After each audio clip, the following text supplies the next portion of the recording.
daginn og velkomin í Silfur Egils. Fólk spyr mig stundum þetta stef sem spilað hérna.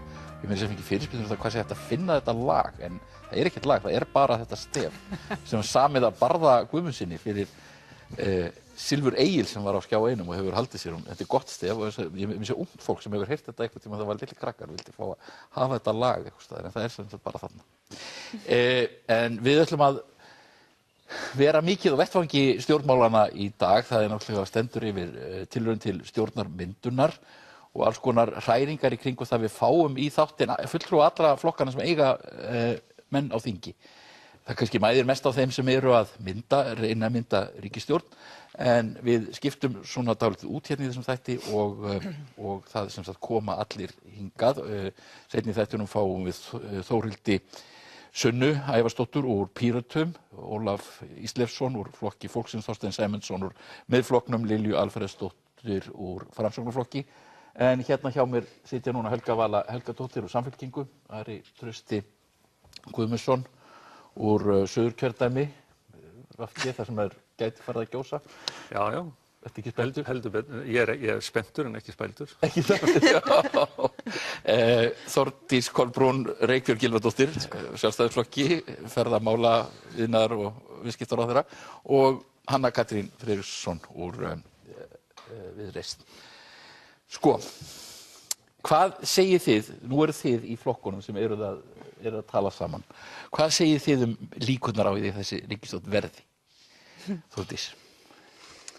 Já, þetta nú svona, kannski svolítið viðkominn tími til að mæta í sjónvarpsþátt og fór að tala svo út einhver atriði eða líkur eða hvað. Þetta allt í einhverjum viðræðum og myndun, en ef ég tala bara fyrir svona mig, ég ekki að skrifa stjórnarsáttmála eða annað, en ég myndi nú svona þora að segja að það væru töluverðar líkur á að þetta smelli, það að segja á milli formannanna, svo auðvitað þarf þetta að fara inn í flokkana til samþykktar. Og þar get ég þekki ekki stofnanir annarra flokka, en ef ég ætti að veðja þá myndi ég veðja á að okkur takist þetta. Já, Ari, hvað segir þú? Ég erfitt að segja nokkuð til það. Við komum, þingmenn lögðum inn svolítið, svona punkta í þetta og fylgjumst þetta með, en komum ekki nálægt sjálfum viðræðunum. Við þurfum svo þetta, eins og hún Þórdís segir, við þurfum að samþykkja þetta, flokksráð þarf að gera það líka. Ég get í raun og veru ekki sagt neitt þetta sem ekki svo sem bara í fjölmiðlunum. Ég tel líkurnar, við getum sagt ágætar, eitthvað í þeim dúr, en það mjög erfitt að segja nokkur til þetta fyrir en að málefnasamningurinn liggur fyrir, vegna þess að hann verður náttúrulega sennilega nokkuð ítarlegur. Þannig að þá getur fólk metið það í raun og veru hvort að líkurnar sjá að þetta fari áfram í gegnum þingflokkana og í gegnum flokksráð. Finnst þér raunhæft að þessi flokkar sé að tala saman? Já, það finnst mér. Annars hefði ég ekki stuttað. Auðvitað var það ekkit auðveld ákvörðun, en þarna ákveðið ákall breytingar í íslensku þjóðfélagi sem að lúta velferðarkerfinu og innviðunum og jafnrétti og fleiri málum sem eru hafa verið í, við skulum segja, spennu í stöðnunarferli eða jafnvel niðurskurðarferli í 9 ár og gríðarlegur hópur í þjóðfélaginu, sennilega mikill meiri hluti þjóðfélagsins kallar á ákveðnar breytingar og þetta tilraun til þess að koma þeim í gegn. Við lítum svo á að þarna séu vinstri græna leiða með sína stefnu. Við höfum mjög ákveðnar stefnu í úrbótum í hvort það heilbrigðisþjónustan eða vegakerfið eða nýsköpun og rannsóknir og nú látum við reyna á það í þessu tveggja við þessa 2 flokka sem eru þarna með okkur. Og sjáum hvort að þetta gangi upp og hvort að málefnasamningur sé það góður að það sé hægt að setja hann á 4 vetur. Helga Vala, Samfylkingin afskaplega, lítið hrifin af þessum viðræðum. Það dylst nú svo sem engum. Já, Samfylkingin ekkert aðilega þessum viðræðum, þannig að ég held að það komi málun ekkert við hvað okkur finnst það sem að gerast. En heldur að þessi ríkisstjórn sé að verða veruleika? Já, alveg eins. Þetta þau eru allavega að gefa þessum viðræðum, það eru 2 vikur frá því að síðustu viðræður slitnuðu sem að Framsókn leyfði að lifa í 3 daga, þannig að ég held bara að það sé mjög mikill vilji til þess að fara í þessa ríkisstjórn, að minnsta kosti leyfaðu þessu að fá góðan tíma, þó að flokkarnir séu núna svolítið að bíða eftir hvað var gaman í Miðfirði hjá Framsókn í gær.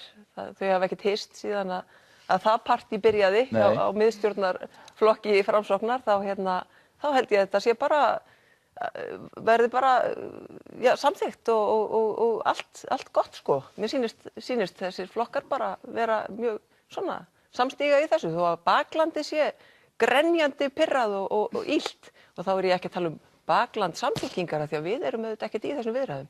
Það svolítið verið svona teikna upp eins og samfylkingin sé einhver player þarna sem auðvitað bara viltra. Ég skil ekki alveg af hverju þau horfa ekki frekar á það sem að gerast í sínum flokki heldur en hvað einhverjir að tala um einhverjum öðrum flokki.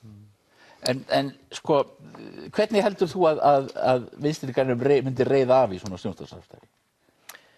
Já, það fyrir eftir bara hvað þau eru duglega að fá sitt fólk til þess að ganga í takt. Það gekk mjög illa að fá Vinstri-græna til þess að ganga í takt í síðustu ríkisstjórn sem þau voru í. Þar hlupu 6 þingmenn VG út á mjög erfiðum tímum.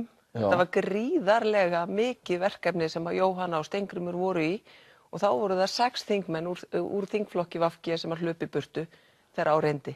Þannig að ég bara vona að það sé svona búið að svona herða ólarnar á mannskapnum. Það sé búið að herða tökin í flokkum, Ari Trausti. Þetta mjög móðulegar og skemmtilegar pælingar. Sko, okkar flokkur náttúrulega lýðræðislegur flokkur og menn taka afstöðu eins og þeim hentar, eða þeim finnst innan í sér og rökhyggjan segir til og ég alveg sannfærður það að þau eiga náttúrulega eftir að Rósa Björk og Andrés Ingi eftir að skoða þennan málefnasamning og geta þetta samþykkt hann, þó þeir hafi ekki verið samþykkt því að fara í formlega viðræður, það bara ósköp eðlilegt. Við skulum nú vona að hinir þingmennirnir skoði líka samninginn. Já, ég var ekki að meina það, þó að þau skoða hann, þá skoðum við hann auðvitað líka, annað væri nú skrítið. En gott og vel, ég held að sko, hvernig sem farið í þessar viðræður, hvort það væri þessi ríkisstjórn eða einhver önnur, að þá ríkisstjórn að setja alltaf erfið og það aldrei auðvelt í sjálfu sér að fá hvorki heila flokka til þess að samþykkja þetta endilega eða eiga við allt sem kemur upp á.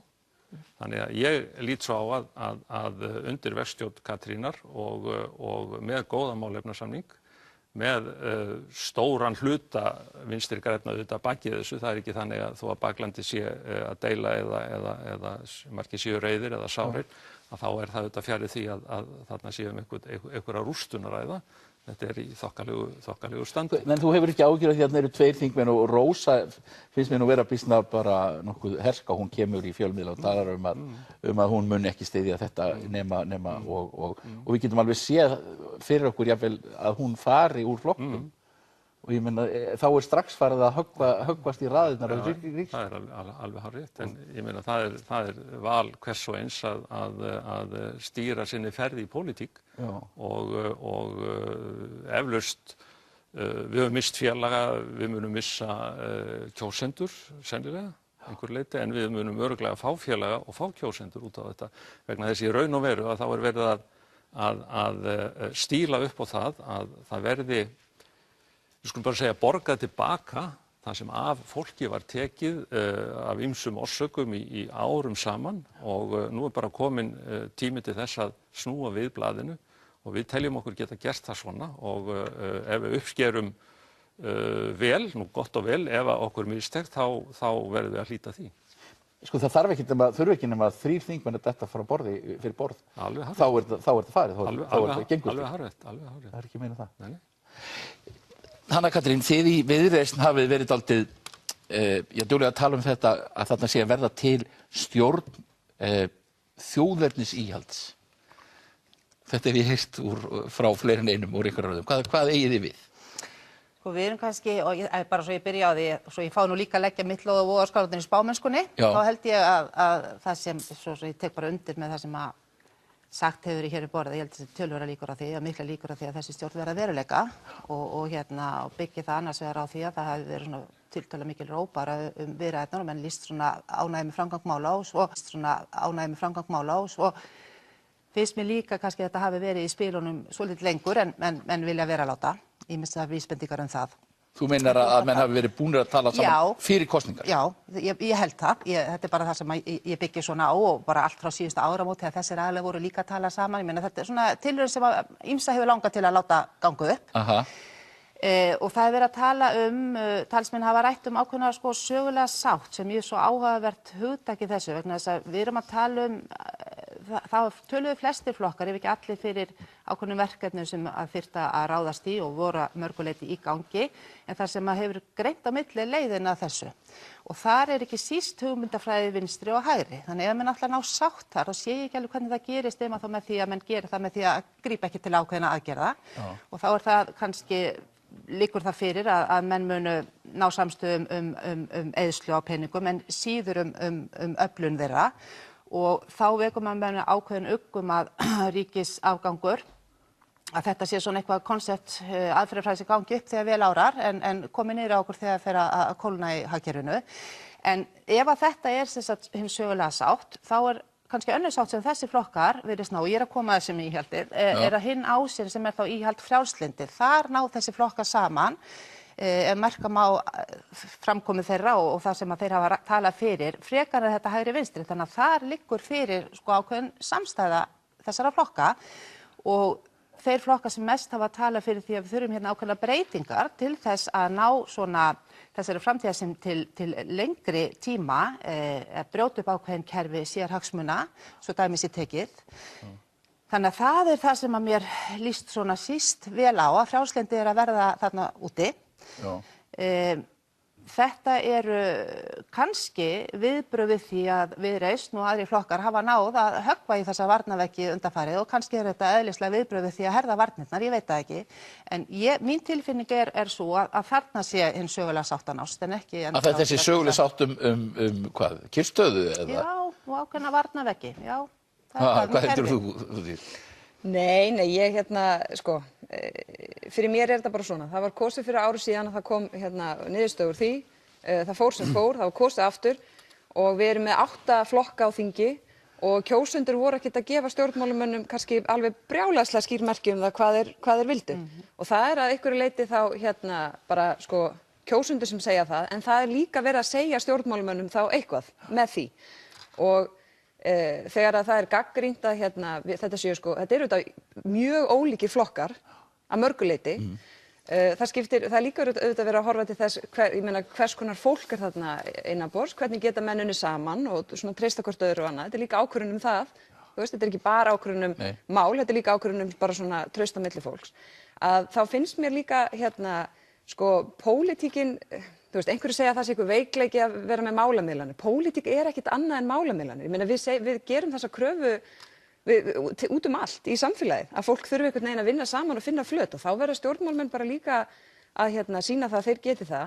Svo það einfaldlega þannig og þetta ekki eitthvað, íslenskt samfélag við erum hér ein þjóð. Það miklu meira sem sameinar okkur heldur en hitt og það að ólíkir flokkar geti komið sér saman þau mál það liggur að miklu leyti fyrir hvað þarf að gera. Það þarf að byggja upp innviði, bæði vegi og velferð. Það þarf að vera einhver svona taktur í því sem ógnar það ekki einhverjum stöðuleika. Það þarf að tryggja það að menn spenni ekki bogann þannig að þegar það slaknar þá lendum við í vandræðum.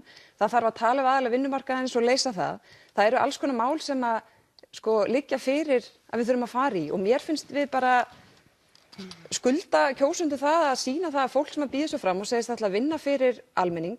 Það það sem við þetta lýðræði gengur út á. Við felum fulltrúum það að vinna þetta.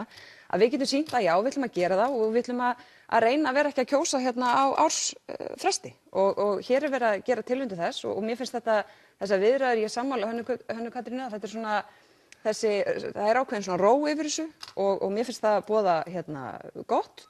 Og ég bara töluvert bjartsýn á það að okkur takist að svona koma pólitíkinni aftur upp í þá deild sem hann á að vera í. En hversu langt getur Sjálfstæðisflokkurinn tekist? Finnst þér allt í lagi að Sjálfstæðisflokkurinn gefi eftir forsætisráðuneytið? Sem þó langstærsti flokkur? Ég meina auðvitað myndi ég vilja sjá Bjarna Benediktsson sem forsætisráðherra landsins sem formann í mínum flokki, formann í stærsta flokknum og við leiðum öll kjördæmi landsins. Þetta hefur þróast í þessa átt og ég treysti Katrínu Jakobsdóttur til að vera forsætisráðherra landsins sömuleiðis. ég hef í mörg ár haft mikla mætur á Katrínu Jakobsdóttur og þetta eru líka bara, þú veist, hvað að vera sko stór, þú veist, hvað að hvenær ertu svona í raun að bera það ábyrgð sem að þér falið. Mér finnst, ég meina, ég fer ekki til felum með það, ég myndi vilja að þessi ríkisstjórn væri leita Bjarna Benediktssyni. En það er ekki staðan. Þetta enda dálítið merkilegt, sko, það ekkert oft sem Sjálfstæðisflokkurinn í stjórn þar sem þeir eru í rauninni í minnihluta. Þeir eru með færri þingmenn en Framsókn og VG saman. Það hefur ekki gerst oft í sögunni. Það er dálítið merkilegur punktur. Já. En það er líka merkilegt þá að stilla þannig upp að þeir tveir, sko... Já, nei, þeir eru ekki saman, en það er samt þess að yfirleitt þegar Sjálfstæðisflokkurinn hefur verið í stjórn, þegar hún náttúrulega oftast verið í tveggja-flokka-stjórn, þá hafa þeir yfirleitt alltaf verið með, sko, meirihluta þingmanna inn á bak við stjórnina. Ein forsenda fyrir þessu náttúrulega það að sko, staða Sjálfstæðisflokksins hún hefur breyst verulega mikið. Þeir hafa mist dálítið, þannig að þeirra staða ekki svo sama hún var fyrir 10-15 árum þegar þetta var langstærsti flokkurinn og var í hverju einustu ríkisstjórn sem var til. Nú bara staðan önnur. Við hefðum gjarnan viljað sjá Samfylkinguna í þessum viðræðum. Vegna þess að á milli okkar í fyrri viðræðunum gekk ekki hnífurinn. Nei. En það þeirra ákvörðun, svo að það svo sem lítið annað en það að segja varðandi það sem Hanna Katrín segir, að það nú ekki alveg rétt að það eigi nú kannski ekki að skoða neina kerfisbreytingar. Það verið að tala Salex-samkomulagið, það verið að tala bankakerfið eða sem sagt, við skulum segja efnahagsstrúktúrin eða efnahagsbygginguna. Það verið að ræða breytingar í jafnréttismálum, það verið að ræða loftslagsmál. Þetta eru allt saman hluti sem að varða kerfisbreytingar á vissan hátt vegna þess að við komumst ekki áleiðis til dæmis í umhverfismálum og Íslandi öðruvísin að gera ýmsar kerfisbreytingar. Þannig að ég alveg sannfærður það þó ég hef ekki séð þennan málasamning að í honum verða bæði sem sagt við getum kallað þetta dægurmálefnin sem eru sem sagt þá úrbæturnar sem að fólk að kalla eftir í innviðum og velferðarþjónustu en það verður líka tekið á ákveðnum málum jafnvel stjórnarskránni tekið ákveðnum málum sem að við getum allt saman kallað kerfisbreytingar. Þannig að þetta nú einfaldlega sama kerfisbreytingar sko. En menn hafa nú ég held ég lesið 3 greinar eftir menn úr VG og Sjálfstæðisflokki, Óla Björn Steingrím og Kolbeinn Proppé, þar sem eru mjög sárir yfir því að vera kallaðir menn og vera vændir það að vera ekki ófrjálslyndir og þeir tala allir að þetta sé merkimiðapólitík. Þetta ekki svolítið merkimiðapólitík? Ekkert frekar en öll önnur pólitík. Nákvæmlega, skilgreining á frjálshyggju liggur alveg fyrir. Það bara þannig og eitt af því sem skilgreining frjálshyggju frjálslyndi. Þetta var freudianskt. Hérna eitt af því sem ein af skilgreiningum á frjálslyndi fyrir utan marga hluti sem við erum sammála vonandi eins og jafnrétti og víðsýni umburðarlyndi og annað er að draga úr afskiptum ríkisvaldsins og síðan að brjóta niður kerfi sem hafa verið sett upp og eiga að þjónka ákveðnum sérhagsmunum og það er ekki síst það sem við lítum á þetta og síðan til viðbótar við aðra hluti. En hvaða kerfi eru þetta? Kerfin sem við höfum í dag sem hafa verið settið varnarveggir, það eru settið varnarveggir landbúnaðinn okkar, sjávarútveginn okkar, gjaldmiðlinn okkar. Þetta er allt kerfi sem eru ætluð til þess að þjóna hagsmunum ákveðinna afla í samfélaginu. Við þekkjum þetta öll, þau eru réttlætt á því að þetta sé betra fyrir alla svona, einhvers konar brauðmálakenning, en staðreyndin bara svo að menn skorti bara annarkvort hugrekki eða sýn til að fara í að breyta þessu til þess að allir njóti ákveðans af. Og þú telur að það verði engar breytingar á þessu? Ég sé það ekki fyrir mér, en svo er líka annað ef ég má aðeins, að við tölum rosalega mikið og það hefur verið í fjölmiðlum það að þarna mætast þessi pólar, vinstrið og hægrið í Sjálfstæðisflokki Vinstri grænum og óánægjan liggur öll Vinstri grænna megin ef maður talar baklandið. Mér finnst mjög áhugavert að horfa og fylgjast með Sjálfstæðisflokknum, fara í þessa vegferð, allir sáttir við ef marka má. Þannig að aftur kemur að því, hvar þá þessi sátt? Hverju að ná samstöðum og hver hinn raunverulegu markmið? Þú meina þessi sáttum að VG gefi eftir eða? Nei, þú ert að tala að Sjálfstæðisflokkurinn virðist vera að gefa eftir og á baklandi í Vinstri grænum þeir sem eru með einhvers staðar, það óróleiki þar innan raða þeirra. Það verður ekki varið slíkan sjálfstæðismegin, ekki annað en bara mikla ánægju með nákvæmlega þessa stjórnarmyndunar viðræður. Hvað eru menn svona ánægðir þar? Hverju eru menn að ná fram? Af því ekki það efnahagsáherslurnar, ekki það. Þú veist það svo sem erfitt að tala þetta þegar stjórnarsáttmálinn ekki fyrir, ég tek nú undir með sessunett mínum hérna. Ég hjó eftir því að Ari talaði það að kjósendur hefði verið að kalla eftir breytingum og ég hjó líka eftir því að hann myndist á það að Samfylkingin hefði ekki viljað fara í þá vegferð sem að VG er í núna. Ég svona velti fyrir mér hvort að það að fara í ríkisstjórnarsamstarf með Sjálfstæðisflokki og Framsóknarflokki sé merki breytingar hjá vinstri hreyfingunni grænu framboði. Af því að Sjálfstæðisflokkurinn var í síðustu ríkisstjórn, Sjálfstæðisflokkur og Framsóknarflokkur voru þar síðustu ríkisstjórn og báðar ríkisstjórnirnar sprungu bara í loft upp og voru með eindæmum óvinsælar. Síðasta ríkisstjórn lifði í 8 mánuði og fylgið við þá stjórn var í frjálsu falli allan tíman og það sama má segja fyrir ríkisstjórn. Þannig að ég svona velti fyrir mér hvaða breytingar VG sjá með því að ganga inn í þetta form. Ég held að þetta sé einmitt ekki merki að það sé verið að svara þessu kalli breytingar sem að kjósendur svona kölluðu eftir. En líka, það hefur líka verið svolítið athyglisvert að hlusta á Katrínu Jakobsdóttur í gær sem og Þórdísi Kolbrúnu í viðtali sem ég hlustaði á Bylgjunni í morgun sem var endurflutningur. Þar tala þeir breytta tíma í stjórnmálum af því að stjórnarandstaðan á að fara að hegða sér einhvern veginn öðruvísi. Þær gerðu þetta báðar og maður hugsa með sér,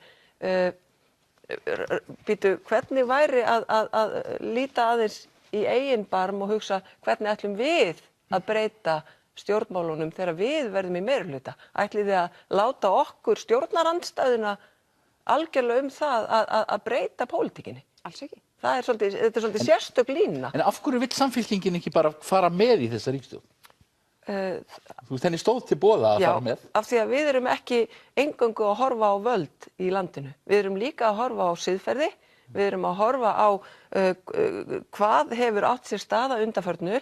Við erum að tala MeToo, við erum að tala leyndarhyggju, við erum að tala uppreist æru, við erum að tala Panamaskjölin, við erum að tala ótrúlega marga hluti sem svona í prinsippinu sýna okkur að það sé komið tími á að ákveðin flokkur sem eru þetta stendur óskaplega veikur í dag og óvenju veikur ef við horfum á söguna. Sjálfstæðisflokkurinn, ég held að það sé komin tími á og ég held að það sé nauðsynlegt fyrir þjóðina að Sjálfstæðisflokkurinn fái bara svona smá frí til þess að kjarna sig, til þess að átta sig á því fyrir hvað stöndum við og hvernig ætlum við að taka til í þessari pólitík og einmitt þetta breytt landslagi í pólitík af því að eftir hrun þá Sjálfstæðisflokkurinn alveg eins og hann var síðustu 50 árin. Í stjórnarandstöðu 2009-13 þá voru þau alveg trillt þó að þau áttu þessu fullkomlega á því að það var verið að taka til eftir þeirra stjórnarsetu. Þannig að hvernig þessi flokkur kemur fram og þau eru löskuð og formaðurinn þetta stórkostlega laskaður að þá telur Samfylkingin og það er algjörlega, það er ótrúlegt að ferðast landið og fara á fundi með fólki af því að það ríkir mjög mikil samstaða þetta að Samfylkingin eigi ekki að fara í þessa óboðslegu vegferð sem að vinstri græn því sem að menn að tala að VG sé að veita Sjálfstæðisflokknum uppreist æru? Já, þetta er auðvitað voðalega skemmtileg stríðni og svona en auðvitað þrá sjálfstæðismenn að spritta sig með VG. Það er að segja reyna að þvo af sér allt bjakkið undanfarin ár með hinum hreina og heilaga flokki VG af því þau auðvitað koma mjög mikið þannig fram og hafa alltaf gert og meira segja í samstarfi við Samfylkinguna þá komu þau og hegðuðu sér líka svolítið þannig að þau væru svona þarna væri hið hreina afl hvort sem að hreini vinstriflokkurinn eða hreini umhverfisflokkurinn eða hreini kvenfrelsisflokkurinn að þá það alltaf þetta hinir eru bara svona tækifæris þannig að þetta verður bara, ég held að þetta verður bara mjög áhugavert fyrir okkur að fylgjast með þessu. Hvað segirðu Ari? Ég er nú skáld og ég get auðvitað farið að grípa í skemmtilega samlíkingar sko, ég get ekki talað pólitík akkúrat á þessum nótum vegna þess að málið einfaldlega þannig að við höfum þessa stöðu sem uppi núna og það er ákall á það sem að ég hef nefnt hér áður og við erum að reyna að bregðast við því með nákvæmlega þessum gjörðum og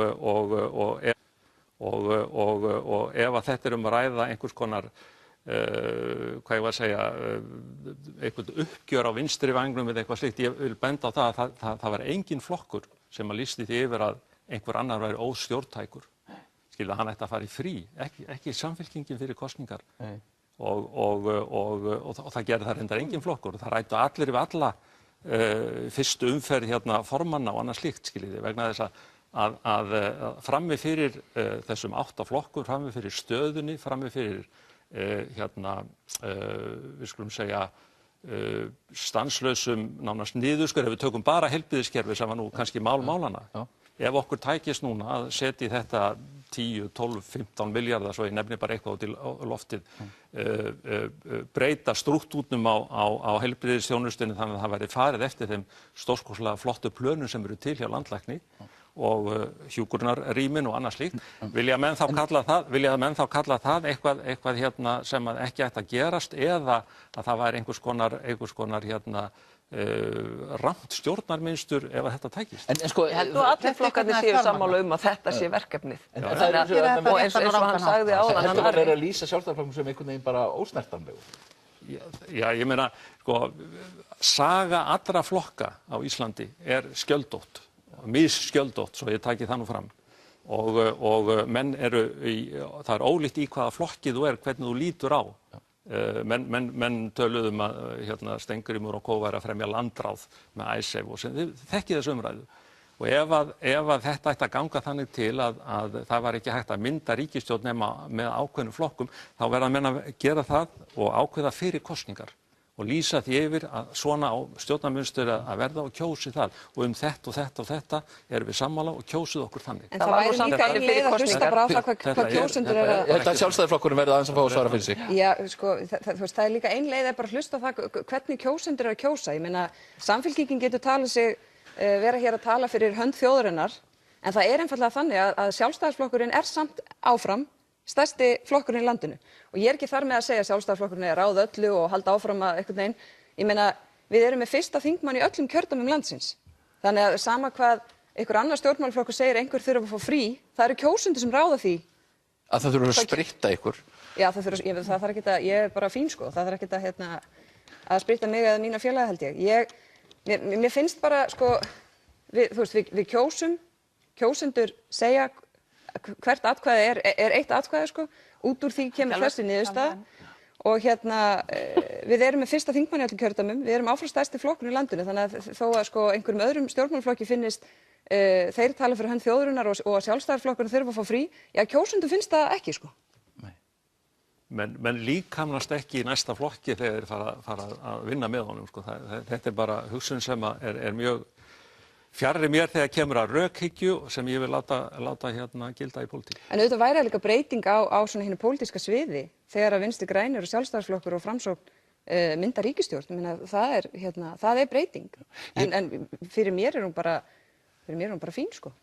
Ég ætla að fá að hverja ykkur, ég fæ Lilju Alfreðsdóttur og Þorstein Sæmundsson inn í staðinn fyrir ykkur. Lilja þarf að sitja nær mér og Þorstein fjær. En ég beini tali mínu til ykkar á meðan. Var einhvern tímann einhver önnur ríkisstjórn í kortunum þannig að það væri mögulegt? Já, það var það og það töluðum við auðvitað þannig fyrir kosningar að við myndum reyna vinstri stjórnskiliði. Það hefur alltaf verið þannig hjá Vinstri grænum. Og það tókst ekki, við getum rekið það ef þið viljið, en það tókst ekki. Og núna er hinn möguleikinn 5 flokkastjórn með 33 mönnum með Viðreisn og Flokki fólksins einhverju slíku. Og það bara ekki björgulegu kostur að okkar mati eins og þessi. Þessi 5 flokkastjórn með Viðreisn, já, það er eins þingmanns meirihluti. Já. Og þú telur að það sé ég tel þessa tilraun að koma fyrst, já. sem við erum að tala núna. Ég held að þetta hafi verið reynda skoðunin hjá þeim frá því eftir kosningar. Því ef maður horfir á þessa viku sem leið frá kosningum og þangað til að Framsókn slítur, þarna er rauninni á sunnudeginum og tilkynna það svo á mánudagsmorgni, að þá er þetta rauninni ótrúlega skammur tími sem er gefin í þessar viðræður. Og maður svona velti fyrir sér sko hversu mikil alvara var þar á ferðinni, miðað við þann þunga sem er lagður og það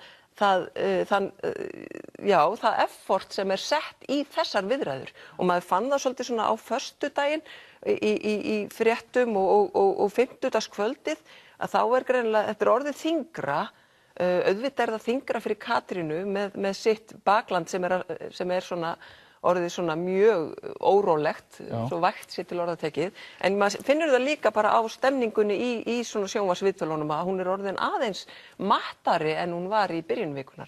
En núna hafa allir farið og svona hvílt sig og farið og skemmt sér í miðfirði, þannig að kannski koma þau hress og... Þér fannst vera að það væri eitthvað að sluma í þessu núna í vikunni? Já, ég held að við fundum það, að þetta var ekki alveg sama gleðin og var bara á miðvikudag og fyrirhluta fimmtudags. Þetta var svona þyngri tónn sem að maður fann og nú er farið að tala ég sjá það hjá Svavari Gestssyni, hann er farin að tala ef til vill stjórn.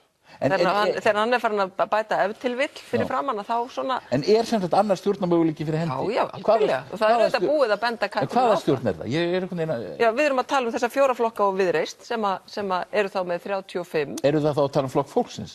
Nei, við erum að tala þessa 4 flokka sem voru að ræða saman. Já, pluss Viðreisn. Og pluss Viðreisn, því það er auðvitað Katrín sem að stjórna þessu. En þú varst að segja að hinni flokk, að hvorki Framsókn né VG hefðu verið í því af heilindi. Já, en ég held að ef þau myndu koma tilbaka og sína, því að það steytti jú ekki á málefnunum þar, hreint ekki, heldur á því að Viðreisn væri mögulega ekki góður félagi þar innan borðs, en það var aldrei prófað að tala við þau.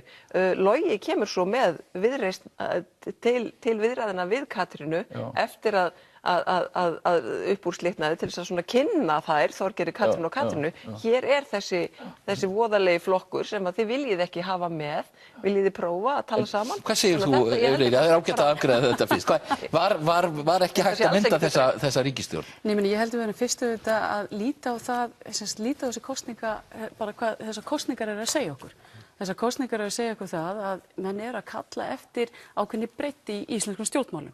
Það er að segja í stað þess að það er 1 flokkur sem dettur út en það koma 2 nýir inn. Og það sem er svolítið að gerast í íslenskum stjórnmálum, ekki bara í íslenskum stjórnmálum, heldur líka í Evrópu og í Bandaríkjunum, það er meira svona flökt í stjórnmálunum en áður hefur verið. Og ég held að, og ég meina verkefni okkar stjórnmálamanna er að mynda starfhæfa ríkisstjórn, trausta sem byggir á góðum málefnum fyrst og síðast. Og ég er búin að vera að fylgjast með þessum umræðum hérna. Svolítið skorta hverjar eru þessar stóru áskoranir sem íslenskt samfélag stendur frammi fyrir? Hvernig ætlum við að leysa þau mál? Ég meina það var í raun og veru kosið það, menn vilja forgangsraða í þágu heilbrigðismála, menntamála, innviðauppbyggingu og hvernig við ætlum að fara inn í þessa tæknibyltingu sem við stöndum frammi fyrir. Og ég get bara sagt það, ég meina það er það sem við erum að einblína á þessa dagana. Við erum að líta á málefnin, hvernig munum við stuðla að auknum framförum á Íslandi, hvernig verðum við samkeppnisfærari, til dæmis varðar menntamálin. Ég meina við erum að fá fregnir af því að okkur vegnar ekki eins vel, við vorum að fá niðurstöður úr lestri, hvað er að koma út úr lestri hjá grunnskólabörnum, það er ekki að koma nógu vel út. Og þannig það sem ég er að segja stjórnarmyndun, hún mun snúast málefni fyrst og síðast, ná þessir flokkar saman að gera það og þannig að við séum að undirbúa Ísland undir framtíðina, það skiptir mestu máli. En heldur telurðu líkur á því að úr þessu verði, að þetta náist saman? Það sem við erum að gera núna þessa dagana, við erum bara að vanda til verka, við gefum okkur ákveðin tíma, það ríkir traust á milli þessara aðila og svo sjáum við hvað kemur út úr þessu og auðvitað eru alls konar greiningar á því nákvæmlega hvernig Katrín Jakobsdóttir stemt eða hvað Sigurður Ingi segir eða hvernig þetta en það sem ég vil segja við þurfum að fókusera á málefnin, númer 1, 2 og 3 og ég hef líka svolítið gaman að þessari merkimiðapólitík sem allir eru í og ég er svolítið hissa til dæmis á nýjum flokki eins og Viðreisn eina sem kemur frá þeim þessa dagana, það eitthvað svona að setja einhvern merkimið eða stimpil og tala íhald, tala stöðnun. Ég get bara sagt það að ég held að þessi stjórnarsáttmáli, ef þetta klárast allt og gengur vel út af málefnum, hann mun koma skemmtilega óvart. En það reyndar eitt mál sko sem maður gæti til dæmis, ég nú búinn að missa Viðreisn hérna út úr salnum, en það innflutningur á landbúnaðarvörum sem gæti orðið mál eftir þennan úrskurð EFTA-dómstólsins. Hvernig líst þér á að fara ég get bara sagt þreyttur á því þegar fólk horfir á litla Ísland sko og gleymir loftslagsmálunum, gleymir fæðuframleiðslu í heiminum, eins og þetta snúist það hvort við megum flytja annaðhvort kjöt frá Nýja-Sjálandi fersk til Íslands eða bláber frá Chile. Þetta sem sagt, nútíminn, hann gerir ráð fyrir því að þegar fólk að tala landbúnað eða fiskveiðar eða matarframleiðslu yfir höfuð, þá sé þetta rætt heildrænt og það að ræða hjá okkur stór átak sem þarf að gera í landbúnaði, bæði varðandi sjálfa framleiðsluna, varðandi kolefnisbindingu og varðandi það að lágmarka vistspor allra þeirra vara sem við neytum. Og ef þetta horft á þetta svona, að þá þurfum við að skoða innflutning í öðru ljósi heldur en bara það að fólk geti keypt þær vörur sem það langar í á einhverjum lægri prís en framleiddur hér innanlands. Þetta snýst málið. Þér finnst ekki skipta svo miklu máli hvort að þetta fluttin, þá hvort að má flytja fersk kjöt í svona einu stóra saman? Jú, sko, svo komum við að alls konar bakteríufræðilegum og svoleiðis pælingum sem jú búið að vara mjög sterklega við vegna þess hvernig okkar bústofn og hvað við höfum verið einangru lengi og verksmiðjuframleiðsla í búum erlendis ekki til þess að hrópa húrra yfir og eitthvað svoleiðis. Ég að horfa á þetta í stærra samhengi, það að segja út frá loftslagsmálunum, út frá matarframleiðslu, út frá yfir höfuð bara framtíð samfélaga í heiminum. Það það sem skiptir máli þessum líka. Ég ætla bara rétt að fá þitt komment á þetta og kannski ykkur, finnst þér koma til greina að fylgja þessum úrskurði? Nei, við þurfum bara að setjast yfir málið, nákvæmlega hvernig það lítur allt út og ég sammála því sem Ari Trausti að segja varðar loftslagsmálin. Við þurfum að líta á þetta heildrænt. Já, en bara þetta? Nei, við þurfum bara að sjá nákvæmlega hvernig landið liggur í þessu og ég meina það skiptir auðvitað líka mjög miklu máli að varða til dæmis bara sýkla, hvernig menn sýklanotkun og annað slíkt. Við munum auðvitað setjast bara yfir þetta og mynda heildræna stefnu hvað þetta varðar. Og mér finnst líka þessi umræða varðandi frjálslyndi og frjálsviðskipti, það alveg ljóst að Ísland þarf að vera virkur þáttakandi í alþjóðasamfélaginu. Við byggjum okkar hagsæld á því að geta flutt okkar vörur og aukið okkar verðmætasköpun. Þannig að það algjört lykilatriði fyrir okkur að vera með öll þessi mála á hreini varðandi samkeppnishæfni og ég meina ein stóra áskorun framöndan það hvernig aukum við verðmætasköpun á Íslandi. Það ljóst að við þurfum að auka útflutning og sá útflutningur, hann verður byggður á hugviti í miklu meira mæli og þess vegna vil ég sjá það inn í framtíðina að við höfum miklu meira að menntakerfinu okkar. Þetta ekki bara kennarar og krakkarnir í skólanum, þetta allt samfélagi sem þarf að taka sig á hvað það varðar og ef við ætlum að vera samkeppnisfær og halda þessum háu þjóðatekjum sem við höfum, okkur höfum vegnað alveg gríðarlega vel hvað það varðar. Þannig að ég segi, ég meina þetta er heildræn stefnumótun sem við þurfum að huga að. Þorsteinn, heldur þú að þessi ríkisstjórn verða veruleika? Ég svo sem veit ekkert það. Auðvitað er það mjög skiljanlegt að menn leitist eftir því að finna sterkan meirihluta. Það hins vegar svona eiginlega tvennt sem að hefur vakið sérstaka athygli mína í þessum viðræðum. Það fyrsta lagi langlundargeð Bjarna Benediktssonar og Sjálfstæðisflokksins alls vegna þess að hver mátarstólpinn af öðrum úr VG til dæmis hefur komið fram og sagt að Bjarni sé laskaður maður og formaður og flokkurinn, Sjálfstæðisflokkurinn laskaður og það sé nú ekki að vísa hann að róa að Bjarni fái ráðherraembætti niðri í ríkisstjórn. Og ég eiginlega dáist að því að menn sitji undir svona frá fólki sem það ætlar að vinna með í trúnaðarstarfi næstu 4 ár, að dáist ég að þessu langlundargeði manna að svona láta þetta yfir sig ganga. Ég hins vegar svo sem hvorki óska þess eða óska þess ekki að þessi ríkisstjórn komist á.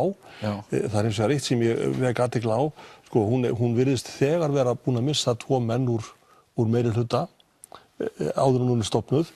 Það virðist vera að mjög stór hluti kjósenda VG sé hérna búin að snúa baki við flokknum samkvæmt skoðanakönnun áður en stjórnin kemst að.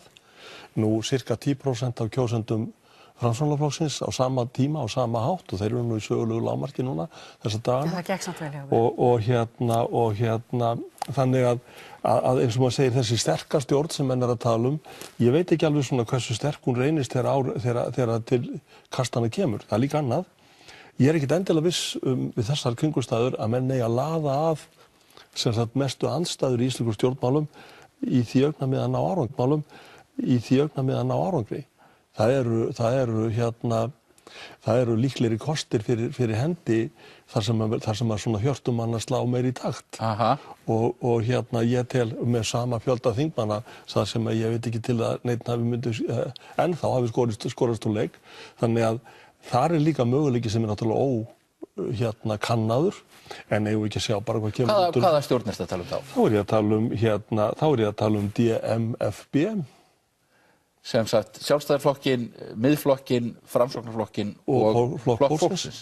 Að það sé möguleiki á myndum. Já, þarna liggja saman sem sagt áherslur, það að segja eins og til dæmis afleggja hér verðtryggingu, lækka hér vexti, það eru ýmis kosningamál þar sem þarna liggja saman. Og svo náttúrulega vonar maður það að menn nái fram, ég meina við höfum að sjá það hvort að Framsókn stendur við það að halda áfram að boða afnám verðtryggingar inn í nýrri ríkisstjórn, ég vona það. Já. Og þannig að þetta eru svona spurningar sem ekki svarað en auðvitað náttúrulega eru menn í friði núna að reyna að mynda sína stjórn og fá náttúrulega bara þann tíma sem þeir þurfa til þess og ég alveg viss það líka og ég tek undir það sem Lilja sagði hér áðan. Auðvitað þurfa menn að vanda sig. Við erum nýkomnir hérna út úr ástandi þar sem stjórn var eiginlega óburðu og andvana fæti í 8 mánuði og þannig auðvitað mega menn að vanda til verka og ég bara lít nú til Þjóðverja sem að ég ber mikla virðingu fyrir og lít upp til. Þeir eru ekkert að fara á límingunum þó að taki 2 mánuði að mynda ríkisstjórn af því þeir ætla sér að láta hana endast eða ef að þeir sjá fram á þessi ekki að mynda hana að þá munu þeir jafnvel kjósa aftur. Ég ekki að mæla með því en ég segi aftur ef að menn ætla að láta svona samband endast í 4 ár, þá verður að vera þannig hnútana búið að það geri það. Þú heldur kannski að Vinstri græn muni lendi í slíkri upplausn í svona stjórn að hún muni ekki lifa? Já, ég held að eins og ég segi það hljóta að vera ýmis varúðarmerki uppi hjá forystumönnum VG hafandi fyrir augum sér þessa skoðanakönnun sem kom núna, hafandi fyrir augum sér núna sem sagt bara þó óánægju sem hefur komið fram alveg upp í varaformann flokksins út í þetta samstarf og þannig að ég held að menn hljóti nú aðeins að svona klóra sér í kollinum en eins og ég segi ég vil að þetta fólk bara fái tíma til þess að... En það verður enginn hringt í ykkur í Miðflokknum ennþá út af stjórnarmyndun? Já, ég meina, við erum búin að eiga samtöl við ýmsa flokka og það stendur ekkert á okkur að starfa með neinum. Ég meina, við höfum ekki útilokað neinn í samstarfi. Já, ykkur er búin að útiloka ykkur, hins vegar? Já, við verðum bara að lifa með því. En aðalega atriðið það líka, og það kann líka skjóta skökku við að sigurvegari kosninganna að hún sé svona skákað til hliðar eða það sé reynt að gera það en ég meina, ég get bara lofa mönnum því að ef þessi ríkisstjórn kemst á þá held ég að það sé algjörlega nauðsynlegt að veita henni gríðarlega gott aðhald með sterkri stjórnarandstöðu og það ætlum við að gera og okkur er ekkert að vanbúna að fara í stjórnarandstöðu. Með Samfylkingunni? Já, ég meina, við verðum þá sama kantinu þar.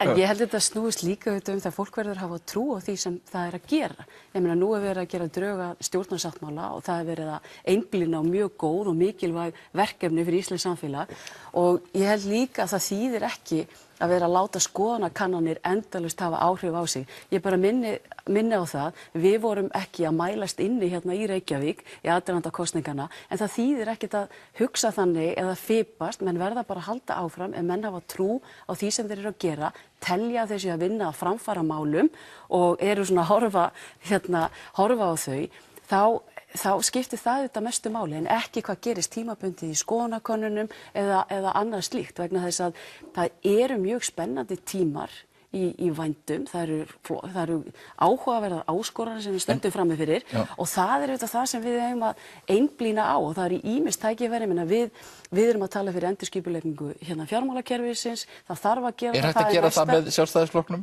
Já, ég tel það. Ég meina við fórum bara ríkisstjórnin frá 2013 til 2016, ég meina hér er fólk að tala stöðnun, ég meina getið ímyndað eitthvað hvað var gert á þessum tíma, það var bara heilmikið, við losum fjármagn sem enginn hafði trú á því að vera hægt að gera með þeim hætti sem við gerðum. Og þannig að ég bjartsýn og ég hlakka til að takast á þessi verkefni sem við stöndum fram í. Þú telur þess að yfirgnæfandi líkur á að þetta takist, heyrðist þú tala eitthvað þannig? Ég meina, við erum að vinna núna og við sjáum hvað setur, þetta er náttúrulega ekki búið fyrir en það er búið, og ég er nú alltaf þó ég sé bjartsýn, ég er líka alltaf hóflega bjartsýn fyrir en að við erum búin að klára verkið, en það eru mjög góð verkefni á teikniborðinu hjá okkur og ég hlakka til að halda áfram við þá vinnu. Er ekki dálítið freistandi, sko, við lifum í þjóðfélagi þar sem Sjálfstæðisflokkurinn hefur yfirleitt verið í ríkisstjórn og hér áður fyrr kom aldrei til greina að sósíalisti yrði sem sagt leiddi ríkisstjórn á Íslandi, það var bara óhugsandi, það hefur raunin aldrei gerst. Sósíaldemókratar hafa gert það en ekki fólk sem eru úr hreyfingu sósíalista. Ung kona, sósíalisti fær að leiða ríkisstjórn á Íslandi, er þetta ekki, þú veist? Þetta er bara spennandi. Frábært tækifæri. Það er bara frábært tækifæri. Enda stóð aldrei neitt annað til en að Katrín Jakobsdóttir myndi leiða þá ríkisstjórn sem var í kortunum þegar þeir 4 flokkar sem ræddu saman strax eftir kosningar voru að tala saman. Þá var alltaf talað það að Katrín Jakobsdóttir yrði að sjálfsögðu forsætisráðherra. Já, en þó að hún verði leiðið þá ríkisstjórn, ef það tekst ekki með hinum, er það ekki líka alveg frá? Já. Er það ekki alveg frábært? Já, ég meina hún verður auðvitað ekki ein, þannig að ég er búin að segja mitt álit á þeirri ríkisstjórn sem er í kortunum, að því að Lilja talaði breidd og merkimiðapólitík, að þá er svolítið sérstakt að það er bara talað breidd, hægri vinstri, en einmitt ekki þennan sem er íhald og frjálslyndi.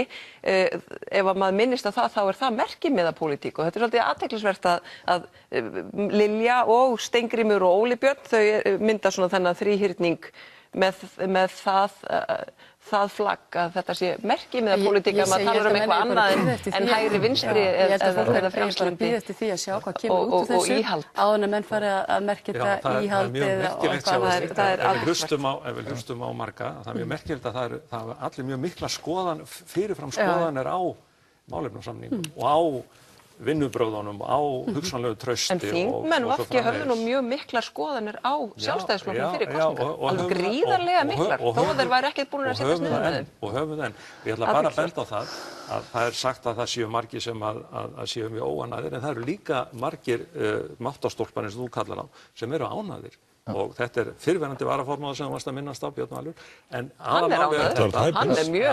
Aðalmálið er þetta að það eru málefnin sem að sjást í þessum málefnasamningi sem koma til með að hugsanlega breyta afstöðu innan VG, kjósenda, og ég ætla að sjá næstu skoðanakönnunum með mér þegar málefnasamningunum. Nú ætla ég að biðja ykkur að Ólafur Ísleifsson og Þórhildur Sunna Ævarsdóttir.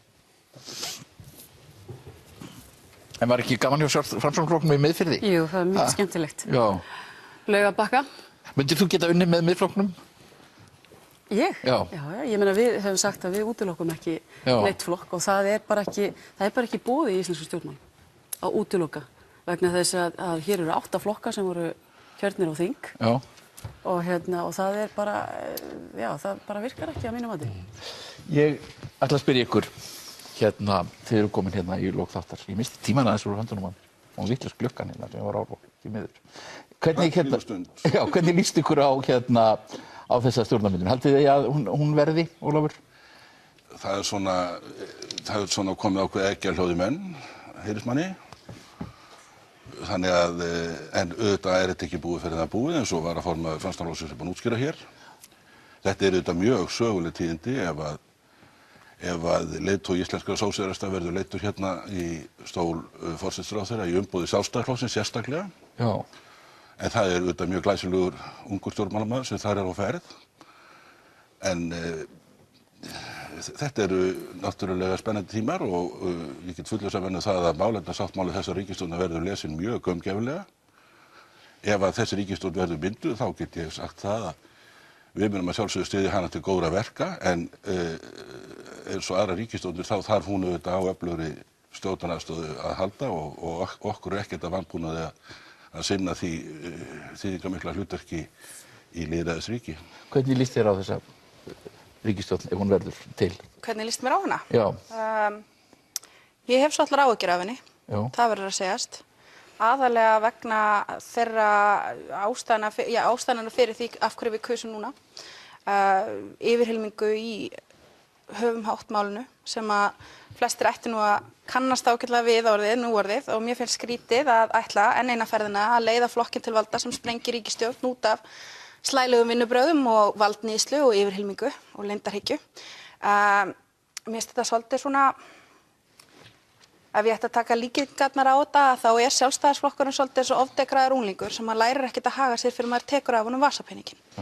Og þegar það gerist trekk í trekk að Sjálfstæðisflokkurinn sprengir ríkisstjórnir út af einhverjum persónulegum hneykslismálum formannsins, að þá það líka ábyrgðar hluti. Það nefnilega mikið talað ábyrgð og Vinstri græn og Framsókn tala líka mikið ábyrgð og að það sé ábyrgðar hlutur að mynda hér stöðu og ríkisstjórn og svo framvegis, þá finnst mér líka vera ábyrgð að láta fólk sem að ítrekað misnota vald sitt sæta ábyrgð fyrir það. Það líka ábyrgð falin að leiða ekki síendurtekið flokk sem að hefur brotið af sér til valda af því að hann lærir ekkert af því. Hann mun ekkert læra og það mun ekkert breytast ef það alltaf eitthvað reiðubúin að leiða Sjálfstæðisflokkinn til valda. Þá breytist ekki neitt. Sko, þið hafið sagt í Pírötum að þið viljið ekki vinna með Sjálfstæðisflokknum og ekki með Miðflokknum. Já, við höfum sagt að til þess að þessi flokkar teljist stjórntækir og samstarfsfærir að þá þurfi þeir að gangast við mistökum sínum, biðjast afsökunar og finna einhverja leið til þess að bæta ráð sitt. Og það eitthvað sem ekki að finna hjá leiðtoga Miðflokksins, né leiðtoga Sjálfstæðisflokksins ef að því ber að merkja heldur. Og við höfum ekki sagt að við útilokum samstarfið á, en við höfum hins vegar sagt að til þess að það geti átt sér stað, að þá þurfi fólk að gangast við mistökum sínum og taka ábyrgð. Og það kemur ekki til greina að vinna með þessum flokkum fyrir að þið gera það? Nei, ekki fyrir að þið gera það. En mér finnst líka bara sjálfsagt mál að þeir gera það. Mér finnst sjálfsagt krafa að þeir gera það og mér finnst skrítið að þeir séu sjaldnar spurðir eða bara nánast aldrei spurðir.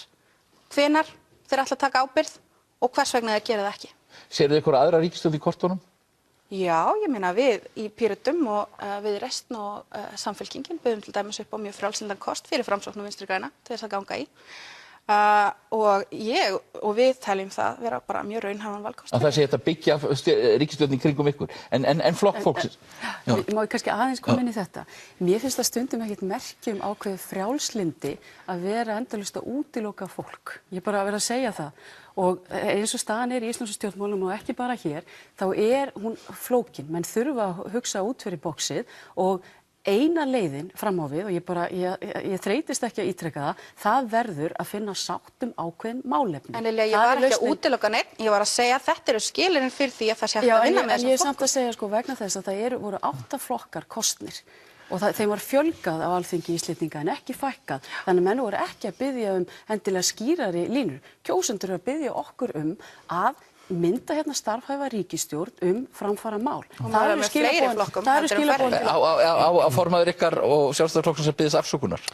Ég get alveg verið formann Sjálfstæðisflokksins og í sjálfu sér heldur ekki verið formann Miðflokksins nema að því leyti að formaður Miðflokksins hann sagði af sér sem forsætisráðherra þjóðarinnar og tók þar með ábyrgð á sínum þar sem að fyrir hann hafði komið eða hans gjörðum eða ekki gjörðum.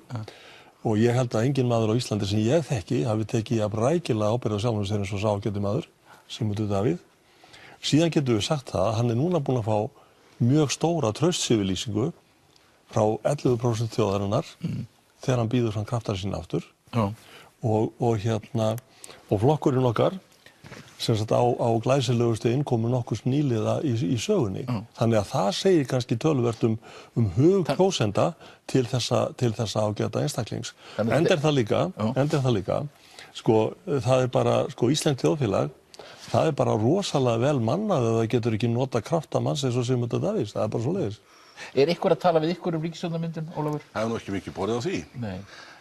Sem hafa sagt að innflytjendastefna ykkar sé þannig að það sé ekki hægt að tala við ykkur? Við erum bara með ábyrga og hófsama stefnu í því. Hún byggist á skilvirkni og og ábyrgð í ríkisfjármálum, hún að norskri fyrirmynd og myndum við þá ekki geta unnið með helstu flokkum í Noregi, það eitthvað svipað. Já, við höfum sagt að þó að það sé vissulega áhyggjuefni hvernig Flokkur fólksins hefur leyft sér að tala útlendingamál, að þá í samanburði við hvernig Sjálfstæðisflokkurinn hefur haldið á dómsmálaráðuneytinu og komið fram við flóttamenn og innflytjendur, við nefni mjög nærtækt dæmi bara lekamálið eða nýjustu reglugerðina sem að sviptir fólk sem á að vísa úr landi framfærslunni en leyfir þeim samt ekki að vinna fyrir sér og skilur það eftir að vona vel. Stálhnefinn hans Óla Björns, Ásmundur Friðriksson. Ég veit ekki hvað sessunautuminn að fara þegar hún að vísa til einhver sem við eigum að hafa látið okkur í munn fara. Við höfum aðalega lagt áherslu á þessa norsku leið, 48 stunda leiðina. Þessi tekin ákvörðun á 48 stundu hvort fólk fær að vera ekki. Og þá sérstaklega Það er algjörlega óraunhæf leið. Já, það var nú viðtal við dómsmálaráðherra í vikunni fyrir kosningar þar sem framkom að varðandi hælisleitendur frá svokölluðum öruggu ríkjum og þá var þetta nú komið niður í 3 daga, þannig að þetta markmið er nú ekkert langt undan en í mínum huga er þetta nú ekki... Gætu hugsanlega unnið með það? Já, ég meina þetta er bara samtal sem þarf að eiga sér stað og ég held að oftast að byggja svona tal á bara skorti á upplýsingum og þekkingu á málaflokkum. Já, mér heyrist að það sé mjög áberandi skortur á þekkingu og upplýsingum varðandi okkar stefnu hérna hjá sumum en hér auðvitað liggur það fyrir að það er hérna verið að stofna til mikilla nýmæla ef af verður með þessa ríkisstjórn. Sjálfstæðisflokkur og sósíalistaflokkur sem er forveri hérna Vinstri grænna, þeir unnu síðan saman í ríkisstjórn 1944-46. Þannig að það er hansi langt aftur í tíman, en auðvitað hefur Þorsteinn hér bent á eins og annan möguleika sem er alveg ókannaður og ég vil nú að segja það að manni finnst það svolítið sérstakt að menn skyldu ekki hafa svona farið aðeins nánar yfir það í ljósi þess eins og Þorsteinn lýsti að það er alveg greinileg mjög þétt málefnaleg samstaða á milli þessara 4 flokka í mörgum afar þýðingarmiklu málaflokkum. Er möguleiki að reyna það ef þetta mistekst? Við erum núna í ákveðnu verkefni og þannig að það er ekkert neitt annað að ræða þegar en að því Ólafur Ísleifsson minntist á nýsköpunarstjórnina 1944-46 þá eru sömuleiðis svipaðar aðstæður uppi. Hún verður til vegna þess að það var ákveðin stjórnarkreppa í landinu og menn ákveðu að sammælast það að menn þyrftu að horfa til framtíðar og byggja upp á Íslandi og nota allan þann gjaldeyrisforða sem safnaðist eftir seinni heimsstyrjöldina. Þannig að sumuleyti er sumt svipað en að öðru leyti ekki. Það er líka rétt að benda á það að ef að þetta 4 flokka samstarf sem við hérna Ólafur vorum að minnast á hér áðan yrði að veruleika, þá er til unglæsileg kona sem getur orðið forsætisráðherra í þeirri ríkisstjórn. Hver er það? Situr við hliðina á mér. Er það meina Lilju? Að sjálfsögðu. Heyrðu, ég þarf nú eiginlega bara að biðja ykkur afskunar, klukkan var eitthvað vitlaust hérna hjá mér. Þannig ég ætlaði að fá ykkur inn fyrr en þetta, ég verð bara að verða að bæta ykkar flokkum með þetta uppsetna. Alltaf gaman að koma á þennan veginn. Já, en þetta var handarvörn mín. Ég tek alla ábyrgð á þessu en þið eru alltaf velkomin. Ég fæ Styrmi Gunnarsson hérna til mér rétt á eftir að tala um bókina Uppreisnarmenn frjálshyggjunnar.